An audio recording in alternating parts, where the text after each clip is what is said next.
Magandang umaga po sa ating lahat. Mga kapatid, kung inyo pong napansin ang ating ebanghelyo bukod sa napakahaba, ito po ay nagsasabi na rin po ng kanyang kahulugan. Kaya maaari na po tayong uwi sa ating bahay at magmuni-muni kasi nandun yung sagot. Tapos na, hindi na ako mag-humili. Okay na, no? Kumbaga yung ating ebanghelyo ay self-explanatory. No? Kasi nandun yung talinhaga, nandun yung sagot. No? Para malungkot tayo. Sige na nga po. Magbigay tayo ng kaunting pagmumuni-muni. Kung mapapansin ninyo mga kapatid, ang talinhagang ibinigay sa atin ni Jesus ay para bang napapaisip tayo, ang tanga-tanga naman ng magsasaka. Hindi marunong magtanim. Sino ba naman ang magsasakang tapon lang ng tapon ng mga binhi sa kalsada, sa mabatong lupa, sa dawagan? May ganun bang magsasaka? Kapag sinabi mo magsasaka, alam niya kung saan dapat magtanim at alam niya dapat ang kondisyon ng isang lupa upang nang sa ganun ang kanyang itinanim ay tumubo at magbunga. Ganun ang magsasaka. Pero, sa talinhaga ni Jesus, ipinakita niya rito na ang magsasaka ay naghahasik kahit saan man.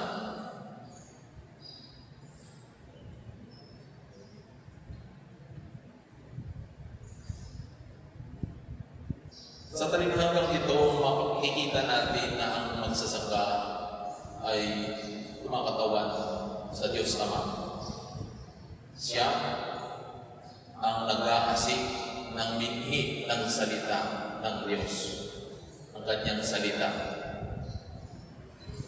Kung iisipin natin sa talinhaga ni Jesus, walang alam yung magsasaka. Pero para kay Jesus, ang Diyos na kumakatawan sa magsasaka ay tunay na mapagbigay. Dalawang bagay ang itinuturo sa atin. Dalawa pang bagay ang itinuturo sa atin ng talinhaga. Una ay ang Diyos na mapagbigay. Hindi tayo tinitipid. Hindi siya naghihintay ng kung anumang kapalit. Sapagkat alam niya na ang mga tao o ang mga lupa na makatatanggap ng aking mga binhi ay nasa sa kanila kung sila ay tutubo at mamunga. At ang bunga nawa ng salita ng Diyos sa ating puso ay pagpapasalamat. Ganun po ka-generous ang ating Diyos. Mapagbigay. Wala siyang pakialam kung ikaw ba ay magabang lupa, kung ikaw ba ay mabato o hindi lupa. Ibibigay ko sa iyo ang aking salita. Ibibigay ko sa iyo kahit hindi ka karapat-dapat at hindi ako aasa ng sukli mula sa iyo. Ibibigay ko sa lahat ng tao. Ganun ang nais ipamukha sa atin ng ating Panginoong Jesucristo. Mapagbigay ang Diyos. Pero tayo mga tao, minsan, kapag tayo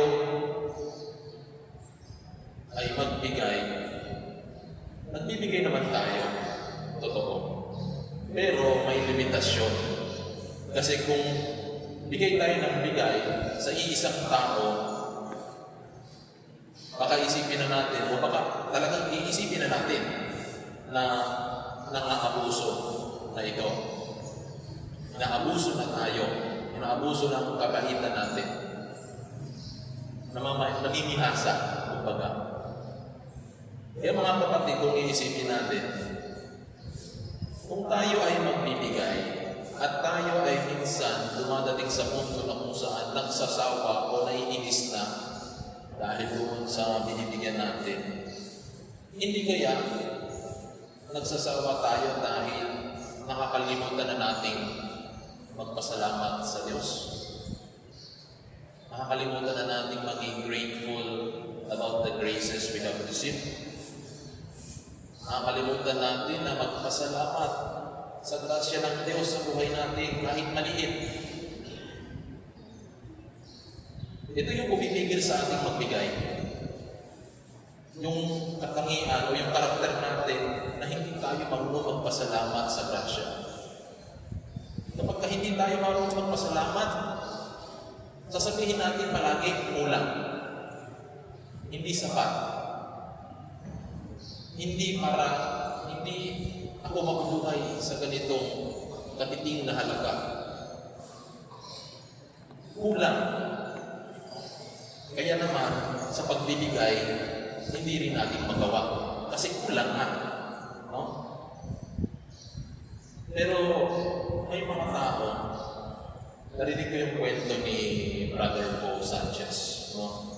Na ito, talk about yung dalawang uri ng tao na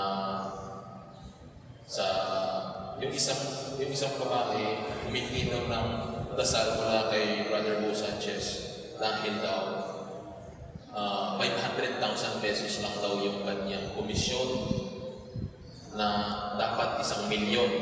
Galit na galit daw. Ipagdasal mo ako, Brother Bo. So pinagdasal naman ni Brother Bo. And then, nung pumunta daw siya sa backstage, nandun daw yung kanyang mga volunteers. At isa sa mga volunteer niya, tuwang-tuwa, nagtatatalon. Sabi niya, bakit ka nagtatatalon? May increase daw ng sahod na 3,000. Tuwang-tuwa siya. Tapos, yung mga kasama niya, ay, libre na yan, libre. Libre pa, 3,000 na lang yun.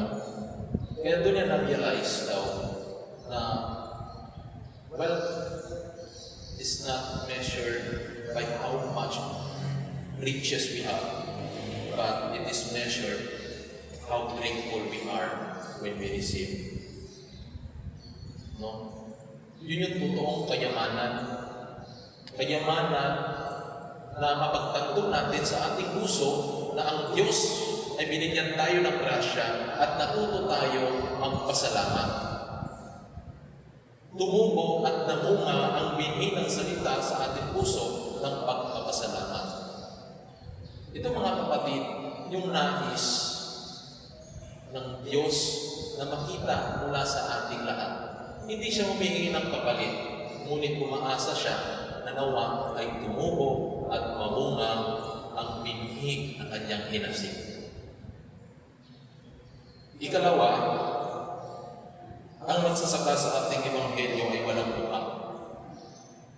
Tahimik na nag-aasik. Walang sinasabi. Walang salita na namatawi sa kanyang mga bibig. Nag-asik lang siya. Ganun ang Diyos kapag magbigay, tahimik. Hindi humihingi ng kapalit. Walang announcement, no strings attached. Tahimik lang siya nagbibigay. Pero pag tayo, minsan pag nagbigay, kailangan may announcement. Kailangan nakapost sa Facebook. Kailangan nakalagay ang pangalan natin na nakapagbigay tayo. Kasi kung hindi na tayo magbibigay. May kondisyon. No? May mga tao na kung saan magbibigay lang ako, pero isulat mo yung pangalan ko doon sa tarpaulin. Ulitin tayo. No?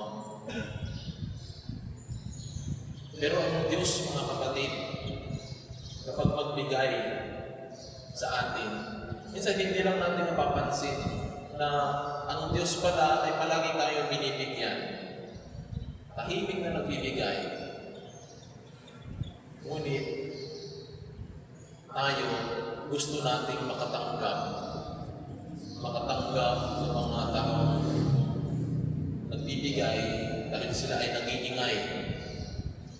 nais nating tanggapin yung mga gusto nilang ibigay.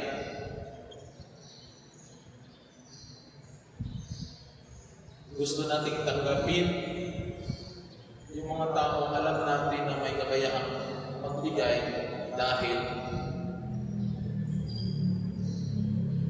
maingay, dahil ipinopost sa Facebook, may ayuda, doon tayo, Orbis, doon tayo. At mas lalong tataba at tataba ang puso o ang lupa ng taong nagbibigay dahil maingay. Hindi matatapos yung siklo ng mga taong namuhay lamang sa maliit na tulong. Hindi tayo matututong maging grateful sa maliliit na bagay na natatanggap natin. Hindi tayo matututong magsikap. Hindi tayo matututong magsipag. Dahil iba ang biyaya na dulot ng ating pagsisipag kaysa sa biyayang natanggap lamang dahil tayo ay naghintay. Nawa mga kapatid, ito ang ating mapagtanto sa ating mga puso. Nawa ang biyaya na natanggap natin sa Diyos, maliit man ito o malaki, nawa ay tumubo at mamunga ng pagpapasalamat sa Kanya at nawa makapagbigay tayo hindi sa anyo ng material na bagay, makapagbigay tayo sa ating kapwa ng nararapat sa Kanya. Pagpalain kayo ng kapangyarihang Diyos ngayon at kailanman. Amen.